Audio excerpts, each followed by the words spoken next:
Hi! Hello అందరికీ. ఎలా ఉన్నారు అందరూ? బాగున్నారా అండి?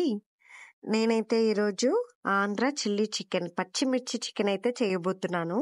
ఇది మా పెద్దమ్మ దగ్గరైతే నేను చూసి నేర్చుకున్నానండి. బట్ ఆ టేస్ట్ అయితే నాకు రాలేదు. మా పెద్దమ్మ చాలా బాగా చేస్తుంది. మా పెద్దమ్మ చేసినప్పుడైతే నేను 1 కిలో కూడా తినేస్తాను. చాలా అంటే చాలా బాగుంటుంది. నేను మీకు కూడా చూపిస్తాను. ఇదైతే ట్రై చేయండి. ఎలా ఉంటుంది ఏంటి అనేది మీరు కూడా ట్రై చేసి కమెంట్ బాక్స్‌లో కమెంట్ చేయండి. ఎలా వచ్చింది ఏంటి అనేది. ఇది నా ఫేవరెట్. నేనైతే ఎక్కువ చాలామంది స్కిన్‌లెస్ ప్రిఫర్ చేస్తారు. నాకు బోన్స్ అంటే ఇష్టం. అందుకే లెగ్ పార్ట్ అయితే నేను తీసుకొచ్చుకున్నాను. చికెన్‌ని వాష్ చేసి ఫస్ట్ సాల్ట్, పసుపేసేసి కడిగేసి ఇంక నేను వేడి చేసేస్తున్నాను. వేడి చేసేసిన తర్వాత ఆనియన్ అన్నీ కట్ చేసి పెట్టుకున్నాను. దాని తర్వాత స్టవ్ వెలిగించిన తర్వాత ఆయిల్ ఏసేసి చెక్క, లవంగాలు, జీలకర్ర వేసుకున్నాను. జీలకర్ర వేసుకొని మనకు ఇది ఉంటుంది కదా! బిర్యానీ ఆకులు కూడా 2 వేసుకున్నాను. అవేస్తే టేస్ట్ బాగొస్తుంది కదా! అందుకనేసే బిర్యానీ ఆకులు కూడా ఏసుకున్నాను. నెక్స్ట్ మనకి కరివేపాకు ఉంటుంది కదా! కరివేపాకు కూడా ఏసుకుంటే టేస్ట్ బాగుంటుంది. కరివేపాకు తర్వాత మనము ఆనియన్స్ ఏవైతే కట్ చేసి పెట్టుకున్నామో ఆ ఆనియన్స్ ఏసుకొని, ఆనియన్స్‌కి కొంచెం సాల్ట్ ఏసుకుంటే మంచిగా వేగుతది. బాగా వేగిన తరువాత మనము అల్లం వెల్లుల్లి పేస్ట్ ఏదైతే ఉందో అది యాడ్ చేసుకోండి. అది యాడ్ చేసుకుంటే మంచి టేస్ట్ వస్తుంది. అది యాడ్ చేసుకున్న తర్వాత నెక్స్ట్ వచ్చేసి మీరు బాగా వేయించుకోండి.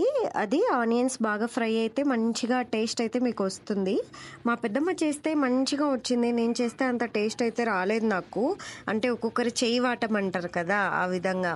నాకు మా పెద్దమ్మ చేస్తే నేను చెప్పాను కదా! 1 కిలో తినేస్తాను. చాలా బాగా చేస్తుంది మా పెద్దమ్మ. నేను ఎప్పుడు హాలిడేస్ వచ్చినా మా ఊరు వెళ్తాను. అప్పుడు మా పెద్దమ్మ ఎప్పుడు ఆ చికెన్ అయితే అంటే మా ఊర్లో ఎప్పుడు చికెన్ అయితే ఫ్రిడ్జ్‌లో స్టోర్ అయ్యే ఉంటుంది. చికెన్, మటన్, చేపలు ఏవి కావాలంటే అవి మా అన్న వాళ్ళు ఎప్పుడు స్టోర్ చేసి అయితే పెడతారు. చాలా బాగా చేస్తారు. ఎప్పుడు ఓన్లీ సాటర్డే తప్ప అన్ని రోజులు తింటారండి. నేను మండే కూడా తినను. ఇంకా మనము పచ్చిమిర్చి, వెల్లుల్లి ఇవన్నీ సాల్ట్ వేసుకొని మిక్సీ అయితే చేసుకోవాలి. అది పచ్చిమిర్చి కారం లాగా అది చేసుకొని, ఇంకా కారం అవసరం లేదు చికెన్లోకి, జస్ట్ అది వేసుకుంటే చాలు. కారం ఎక్కువ కావాలి అనుకున్న వాళ్ళు కొంచెం పచ్చిమిర్చి ఎక్కువ యాడ్ చేసుకోవచ్చు. నేనైతే మీడియమే తిన్నాను. మాది కడపే, కానీ కారం ఏమో ఇప్పుడు కొంచెం తక్కువే తిన్నాను. టమాటా వేసాను ఎందుకంటే నేను కర్రీ ఏం చేయలేదు. పప్పు, రసం అలా చేసుకుంటే ఫ్రై చాలా బాగుంటుంది. ఇంకేం చేయలేదు కదా! ఒక టమాటా వేస్తే కొంచెం గుజ్జైనా వస్తుంది అని చెప్పేసి నేను టమాటా వేసుకున్నాను. అది వేగిన తర్వాత ఈ పచ్చిమిర్చి ఏదైతే మిక్స్ చేశానో అది వేసి కొంచెం బాగా కలతిప్పి కొంచెం వేగనిచ్చేసాను.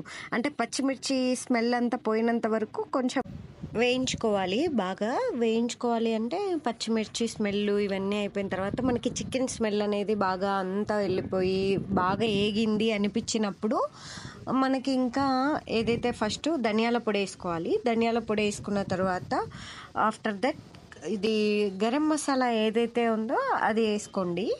ఆఫ్టర్ దట్ మనకి ఉప్పు ఎంతైతే అవసరమో ఉప్పు, కారం అయితే వేయకూడదు ఎందుకంటే ఆల్రెడీ మనం పచ్చిమిర్చి వేసేసాం కాబట్టి. ఇప్పుడు చికెన్ మసాలా, లాస్ట్లో చికెన్ మసాలా ఇవన్నీ వేసేసుకొని మళ్ళీ ఒకసారి అవన్నీ కలిసేంత వరకు తిప్పాలి. బాగా తిప్పుకుంటే మనకి ముక్కకు అన్నిటికీ దగ్గర పడుతుంది కదా, కొంచెం కలుస్తుంది చికెన్ మసాలా ఇవన్నీ. ఎందుకంటే నేనైతే రైస్లకి పప్పు కూరలు ఏమైతే చేయలేదు, ఈ ఫ్రైతోనే తినాలి. నేను చూపిస్తాను మీకు కూడా, నేను రైస్లో పెట్టుకునేది కూడా చూపిస్తాను. ఇప్పుడైతే ఇంకా చికెన్ అయితే రెడీ అయిపోయింది. వేడి అన్నంలోకి నేను అయితే చికెన్ వేసుకొని తినేసి హ్యాపీగా సండే అయితే నేను చేసేసుకుంటున్నాను. కొత్తిమీర కూడా వేసాను. కొత్తిమీర వేస్తే అన్ని కర్రీస్లోకి యూజ్ చేస్తారు కదా, చాలా బాగా టేస్ట్ వస్తుంది అనేసి నేను కూడా అదే విధంగా కొత్తిమీరను కూడా ప్రిఫర్ చేస్తాను. స్మెల్ బాగా వస్తుంది. ముక్క అయితే చాలా కాలుతుందండి, వేడిగా ఉండింది. కానీ నేను టేస్ట్ అయితే చూడాలి కాబట్టి నేను అలానే తినేసాను. బాగానే ఉడికింది, బాగానే ఉంది అనిపించింది. ఇంకా తీసి రైస్ ఫస్ట్ కర్రీ పెట్టుకోవాలని ఏదో ఒక రీల్‌లో చూశాను. ఇంక అప్పటి నుంచి అదే ఫాలో అవుతున్నాను.